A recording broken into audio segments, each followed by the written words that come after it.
Hello, back again for part 4 of the video series Reordering the Chinese World.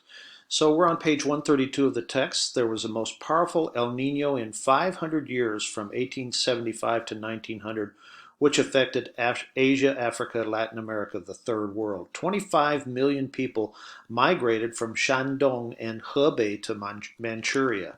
And here is Hebei and Shandong, the pink and the purple, these two provinces. Manchuria is up here, and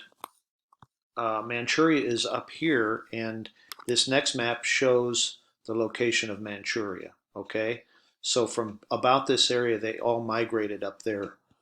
Um, okay, the welfare and philanthropy systems were overloaded. There was a White Lotus Rebellion, 1796 to 1804, and the Qing court never really fully recovered after that. Then there was another rebellion, the Taiping Rebellion from 1851 to 1864. It originated in the Hakka peoples of northern Guangdong and Guangxi province, and the leader was Hong Xiaochuan, saw himself as a reincarnated son of Jehovah and the brother of Jesus. So here's a picture of that guy, and these are where the Hakka peoples. This is Taiwan, and these are where the Hakka peoples were located. The Taiping rebels was a lasting international peace when the Heavenly Kingdom joined forces with foreign Christian states to form a universal Christian state. Hong's army conquered Nanjing in 1853, and it became the capital of the Taiping Tianguo. The Nian Rebellion occurred from 1851 to 1868. It was more violent and longer than the Taiping Rebellion. Two guys, Zheng Guofan and Li Hongzhang, were sent by the Qing court to deal with the Taiping and Nian rebellions. And here's a picture of Zheng Guofan, and here's a picture of Li Hongzhang.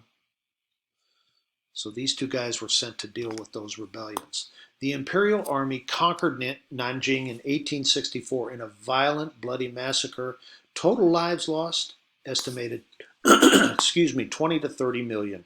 Incredible. The Chinese Empire had many different languages and ethnic groups. Muslim militias laid siege to the city of Xi'an, and the Qing military had constant political religious resistance to his control of the Xinjiang, the Muslim Uyghur people. And that's even a problem today. This is the northwest part of China.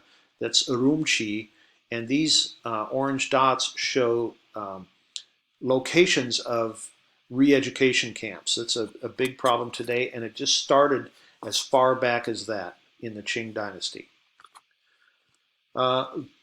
Zuo Zhongtang led the conquest of Xinjiang and captured Urumqi in 1876. He restored the Qing control over most of Xinjiang the following year. And there's a picture of Zuo Zhongtang. Okay? And that takes us up to page 151. The Russian czars took control of the Silk Road economies, and Russia started to build the Trans-Siberian Railway. And that ends our part 4 and also the video series of Reordering the Chinese World.